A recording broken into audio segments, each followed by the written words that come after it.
কৃত্রিম বুদ্ধিমত্তা বা আর্টিফিশিয়াল ইন্টেলিজেন্সের টুলগুলো দিন দিন আরো উন্নত হয়ে উঠেছে।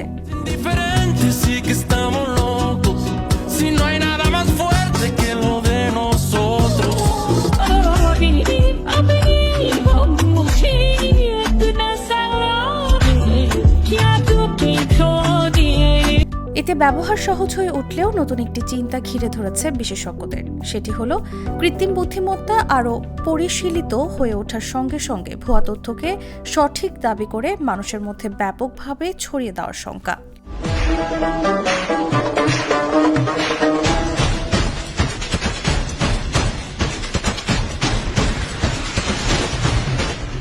সাম্প্রতিক প্রযুক্তিগত উন্নতির সুবিধা নেওয়ার ক্ষেত্রে ভারতের রাজনৈতিক দলগুলোই কিন্তু প্রথম নয়। প্রতিবেশী পাকিস্তানে এই একই প্রযুক্তি ব্যবহার করে এক রাজনৈতিক সমাবেশে ভাষণ দিয়েছিলেন দেশটির সাবেক প্রধানমন্ত্রী ইমরান খান।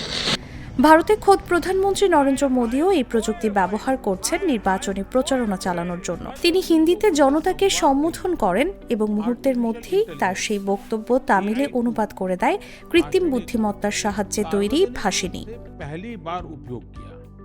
मैं मंच से हिंदी में संबोधन कर रहा था, लेकिन एआई टूल भाषिणी की वजह से वहां मौजूद तमिलनाडु के लोगों को मेरा वही संबोधन उसी समय तमिल भाषा में सुनाई दिया। এটি ভারত সরকারেরই তৈরি করা টুল।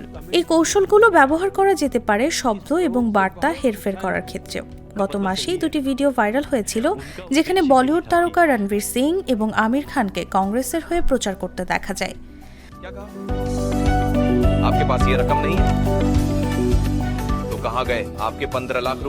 ওই ভিডিও ডিপ ফেক জানিয়ে দুজন অভিনেতাই পুলিশের কাছে অভিযোগ দায়ের করেছিলেন। একই সঙ্গে উল্লেখ করেছিলেন তাদের অনুমতি ছাড়াই বানানো হয়েছিল ওই ভিডিও। এরপর গত 29 এপ্রিল নরেন্দ্র মোদী এই প্রযুক্তির অপব্যবহার সম্পর্কে উদ্বেগ প্রকাশ করেছিলেন। কৃত্রিম বুদ্ধিমত্তা ব্যবহার করে তার এবং বিজেপির অন্যান্য নেতাদের বক্তব্য বিকৃত করার বিষয়ে উদ্বেগ জানিয়েছিলেন তিনি। পরের দিন এই ঘটনায় পুলিশ দুজনকে গ্রেফতার করে। স্বরাষ্ট্রমন্ত্রী অমিত শাহের ভিডিও কেটে ছেটে উপস্থাপন করার অভিযোগ ছিল তাদের বিরুদ্ধে।